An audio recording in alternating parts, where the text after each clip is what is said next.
I'm gonna share to you the horrors I witnessed on May 27th last year. I never thought of myself as a fearful person. In fact, I often prided myself on being bold and adventurous. But that fateful night changed everything, shattering my confidence and filling me with a sense of terror that still haunts me to this day. It was a warm summer evening when I decided to go for a walk, a seemingly harmless act that would soon lead me down a path of sheer horror.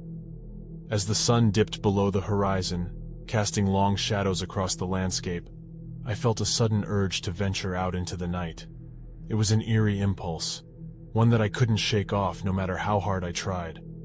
So I grabbed my jacket, slipped on my sneakers, and stepped out into the darkness that awaited me. At first, the streets were quiet and seemingly deserted. The world around me had grown eerily still, with only the faint hum of distant traffic breaking the silence. As I walked, a sense of unease settled over me, like a thick fog rolling in. But I brushed it off, telling myself it was all in my head. That's when I saw him. A man, tall and shadowy, standing under the flickering streetlight ahead. Every rational bone in my body screamed for me to turn around, to run as far away as possible. But something, perhaps curiosity or sheer stupidity, compelled me to approach him. "Hey there," I said, my voice wavering slightly. "Mind if I join you?" The man turned towards me, his face obscured by the darkness. His eyes gleamed with an unsettling intensity, and a chill ran down my spine. But before I could react, he spoke, his voice a low, raspy whisper. "You really don't want to be here," he said, his words sending shivers down my spine. An uneasy feeling washed over me as I took in his words. Who was this man, and what did he mean? Suddenly, all my bravado faded away, and fear gripped me like a vice. But my curiosity got the better of me once again, and I pressed him for more information.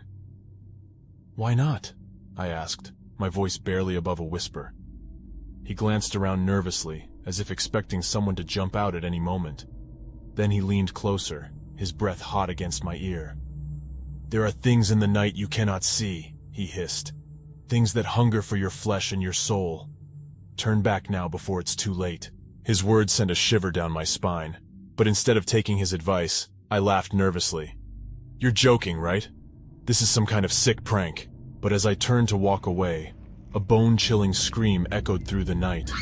I froze, my heart pounding against my chest. The scream was not human. It was otherworldly, filled with pain and anguish.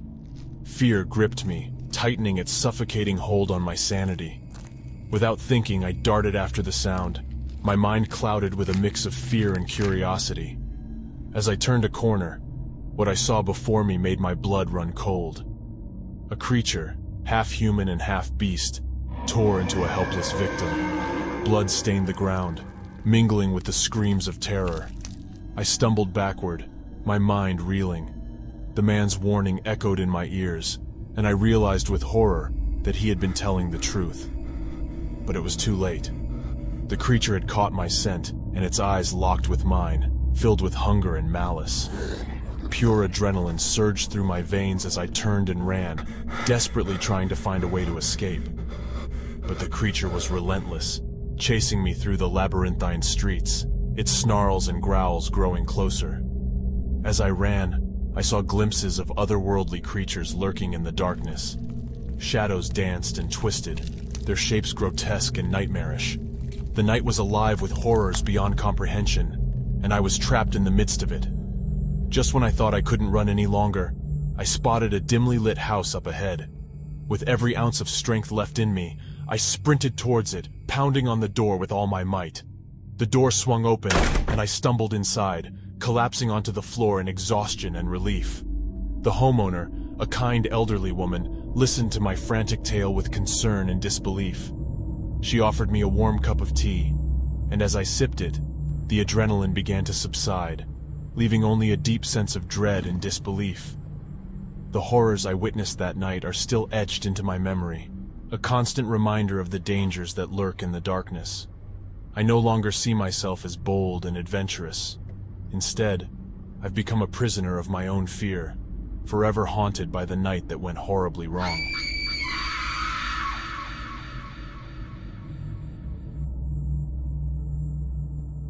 I'd always been an avid hiker, finding solace and peace within the embrace of nature.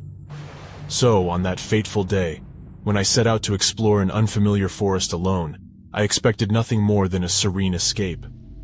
Little did I know, my journey would soon take a horrifying turn. As I ventured deeper into the forest, the familiar sounds of birds singing and leaves rustling slowly evaporated, leaving behind an unsettling silence. The air grew thick, heavy with an inexplicable unease that settled upon my shoulders. Ignoring the gnawing discomfort in my gut, curiosity propelled me forward.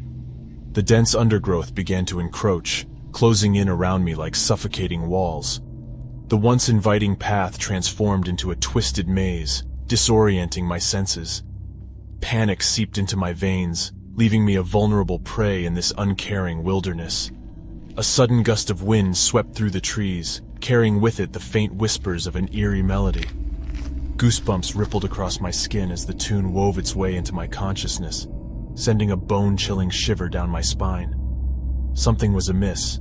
An instinct urged me to turn back, but a dark curiosity compelled me to push forward, deeper into the unknown. As the daylight waned, shadows stretched and twisted like sinister specters, whispering secrets only the forest understood.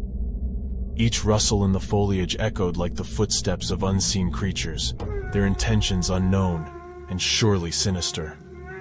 My heart pounded in my chest, an insistent drumbeat that echoed through the desolate forest, while uncertainty clutched at my soul. With every step, I became more ensnared in the labyrinthine forest, the trees like skeletal hands closing in around me.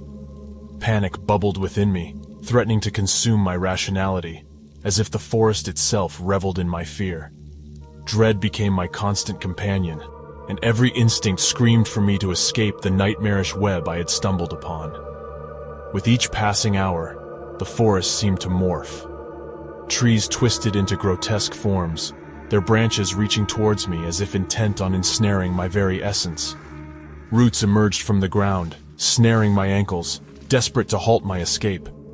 The forest had come alive, a malevolent entity determined to devour my sanity. The illusion of time blurred, days merging into nights, and a perpetual darkness enveloped me. Desperation clawed at my throat, but my voice became lost in the abyss, silenced by the forest's malevolence. I had become a prisoner of this haunted realm, my soul forever entwined with the twisted fate of this forsaken forest. But fate has a curious way of granting reprieve even in the darkest moments. A faint glimmer of daylight pierced through the dense canopy, revealing an escape, a slender path leading back to the world I once knew. Summoning every ounce of strength, I clawed my way towards freedom.